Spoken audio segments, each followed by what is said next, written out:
کیا اہم ترین ایشوز ہیں اس وقت امریکی سیاست میں جن کی بات ان ریلیز میں بھی کی جا رہی ہے اور جو الیکشن پر اثر انداز بھی ہو سکتے ہیں؟ جیسا کہ اسد آپ نے کہا کہ بیٹل گراؤنڈ سٹیٹس جو ہیں وہ بہت اہم ہیں یہ مقابلہ یا انتخابات جیتنے کے لیے، اور دونوں امیدوار پچھلے چند روز میں ان بیٹل گراؤنڈز میں کا دورہ کر رہے ہیں اور کر چکے ہیں۔ سر ٹرمپ جو ہیں وہ ایریزونا، نیواڈا اور فلوریڈا گئے، جبکہ اس سے پہلے جو بائیڈن اور ان کی نائب صدارت کے لیے امیدوار کملا ہیرس بھی فلوریڈا کا دورہ کر چکی ہیں۔ آج یعنی منگل کے روز ٹرمپ جو ہے وہ ریاست پینسلوینیا جائیں گے ایک انتخابی ریلی سے خطاب کرنے، اور بدھ کے روز سابق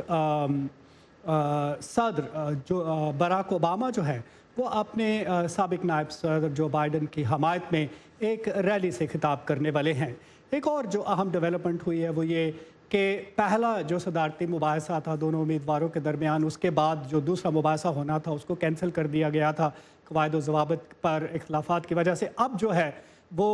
تھرسڈے کو دونوں امیدوار جو ہیں وہ اس مباحثے میں شرکت کریں گے۔ اس کے علاوہ دوسری جانب کانگریس میں دونوں جماعتوں کے جو رہنما ہیں وہ امدادی پیکج پر کسی حد تک ان کے اختلافات جو ہیں دور ہو گئے ہیں، اور اب امید کی جا رہی ہے کہ انتخابات سے پہلے ایک دوسرا امدادی پیکج جو کورونا سے متاثر افراد کے لیے اس پر شاید ایک معاہدہ طے پا جائے۔